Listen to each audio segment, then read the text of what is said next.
Hi everyone.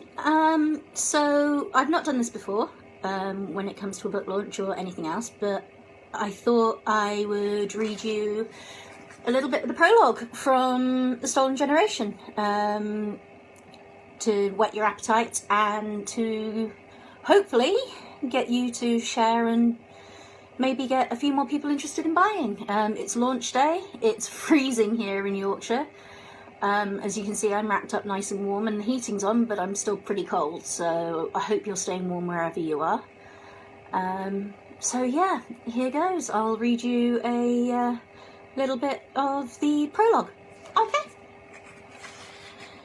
Between the years of 1972 and 1993, thousands of children had their souls separated from their bodies and attached to lab-made children. These souls, given by source to fetuses that were due to be born to single mothers, were taken by force without their mother's knowledge during forced abortions.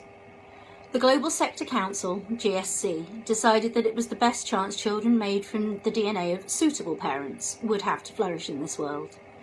Their classified research pointed at the use of the soul to provide a sense of morality and ethics, and they knew that any child they produced in the lab, whilst almost guaranteed to be free of physical illness and defect, I say almost because several of us weren't, would not have a soul. To take DNA from living parents, combine it, and then create a life was in fact miraculous. No one could deny it. But it was missing a spark. Early attempts at lab-created life had seen children without any real personality come into the world. They had lacked the desires to learn and contribute to society, and were quickly removed without anyone saying anything. It was as if no trace of them existed. Even their parents acted as if they had never been a part of their lives. Such is the way things happen when you live under a power like our government. The GSC hoped that soul grafting would provide a sense of obedience in these children, and a desire to become beneficial members of society. What happened to them, though, was not exactly what the scientists who had carried out the experiments had predicted. The GSC created a generation of people who often found it difficult to fit in, and who rarely understood why they were so different from their families. Perceived mental illness was prevalent in the vast majority of lab-created children once they reached secondary school level, although most chose to hide it from others, aware that any sign of mental difficulties they were facing could ensure a stay in one of the GSC's re-education centres. It was, and still is, a well-known fact that only 5% of the people who go into those facilities ever come out again. The GSC has long kept their work in the conditioning facilities secret, but those of us who have fought against them have always suspected, and rightly so, that the treatment delivered there does not have the benefit of the individual in mind.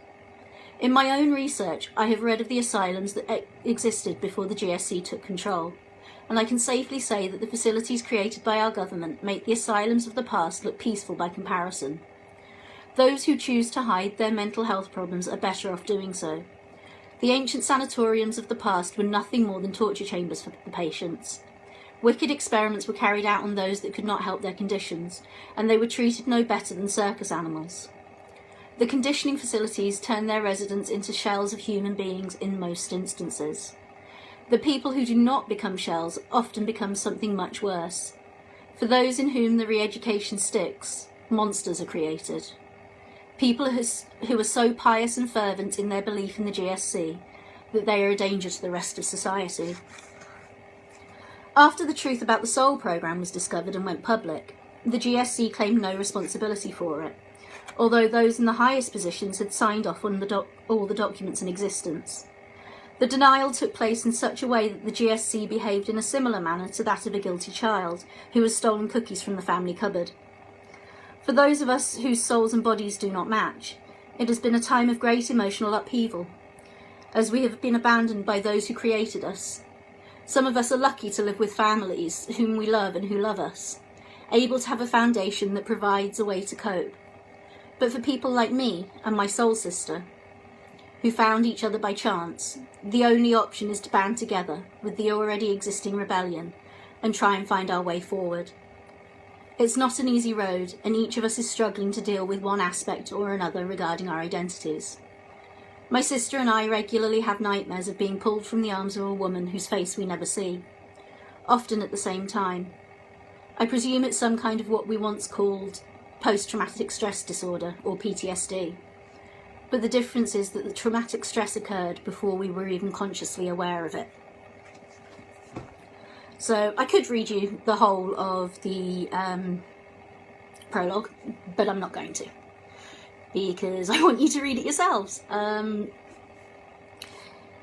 It took me 18 months to write this book, and letting it out into the world today is a scary process, but it's fun, and I hope you all enjoy it as much as I enjoyed writing it. So there we have it. Okay.